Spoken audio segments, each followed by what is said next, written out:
সার্জিস আলম একটি টেলিভিশনের নাম উল্লেখ করে আপনি স্ট্যাটাস দিয়েছেন এবং বলেছেন তাদের ন্যারেটিভটা দেখতে বলেছেন ভাসুরের নাম মুখে নিতে এখনো তাদের লজ্জা করে। বলেছেন এই মিডিয়াগুলোকে শায়েস্তা না করলে 10 বছর পর তারা আমাদের নাশকতাকারী হিসেবে চিহ্নিত করবে। মিডিয়াগুলোকে কিভাবে কোন উপায়ে শায়েস্তা করার পরিকল্পনা করছেন আপনারা? দেখুন, আমরা পরিকল্পনা করছি ব্যাপারটা এরকম না। বাংলাদেশের মানুষের এটার পরিকল্পনা করা উচিত। বাংলাদেশ মিডিয়া শায়েস্তা করার বাংলা অবভিয়াসলি আপনি আগে কথা শেষ করতে দিতে হবে। বাংলাদেশের মানুষের এই পরিকল্পনা করা উচিত যারা ওই ফ্যাসিস্টদের সময় যেভাবে ফ্যাসিস্টদেরকে প্রত্যক্ষ এবং পরোক্ষভাবে সহযোগিতা করে প্রমোট করে সফট পাওয়ার হিসেবে কাজ করে তাদেরকে ক্ষমতায় বসিয়ে রাখতে সহযোগিতা করেছে, তাদেরকে শায়েস্তা করতে হবে। এই শায়েস্তাটা বিভিন্নভাবে হতে পারে। এখন পর্যন্ত আমরা দেখছি যে ওই আওয়ামী লীগের বিভিন্ন জিনিসকে সফট ওয়ার্ড দিয়ে প্রমোট করা হয়, সাবেক মন্ত্রী বলা হয়। যে এই খুনি হাসিনা, আপনি এটিতে একমত হবেন কিনা এই খুনি হাসিনার হুকুমে 1 থেকে 2000 মানুষকে হত্যা করা হয়েছে?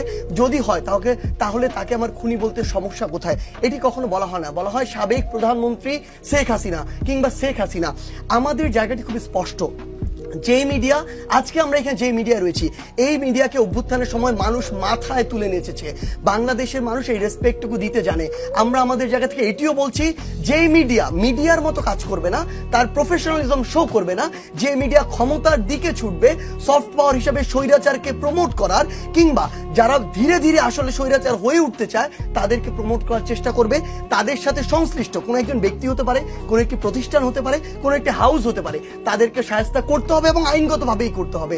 আমরা মনে করি এটি যদি না করে, একটু শেষ করে শব্দটা আমি ওই আইন আর শায়েস্তা দুটি শব্দ বলেছেন তো, আপনি যখন বলবেন, আপনি তো একটা পাবলিক ফিগার, আপনি যখন বলবেন শায়েস্তা করার এবং তখন আপনার কথায় উদ্বুদ্ধ হয়ে যদি লিটারেলি কেউ শায়েস্তা করতে যায়, সেই দায় কি আপনি নেবেন? আইন আছে দেশে,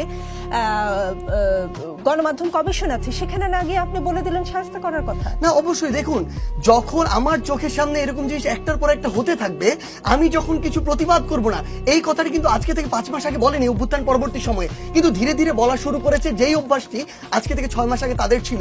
অর্থাৎ যখন আমরা কথা বলছি না, খুব ভালো সাজছি, তখন তারা ধীরে ধীরে এই সুযোগটি নিচ্ছে। দেখুন, আমরা আসলে সবচেয়ে বড় যে সমস্যাটি হয়েছে এই অভ্যুত্থান পরবর্তী সময়ে, এই অভ্যুত্থানের নেতৃত্বে যারা ছিল, এই তরুণ প্রজন্ম যারা ছিল, তারা আসলে এখন একটা সমস্যার মধ্যে পড়ে গিয়েছে। সমস্যাটা হচ্ছে তারা এখন পুরো বাংলাদেশের মানুষকে মনে করছে হয় এরা খুব ভালো মানুষ, না হয় এরা ভালো হয়ে যাবে, দুইটার কোনোটাই আসলে হবে না। আমরা আমাদের জায়গা থেকে মনে করি এরা আসলে বেশিরভাগ ক্ষেত্রে যেই হোক না কেন শক্তের ভক্ত নরমের জম।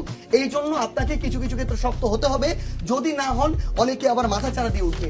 আমার এই জায়গায় কিছু বেশ কিছু কথা বলেছেন, আপনি কিছু প্রশ্ন করেছেন, এই জায়গায় আমার কিছু উত্তর রয়েছে, এই উত্তরগুলো আমার দিতে হবে।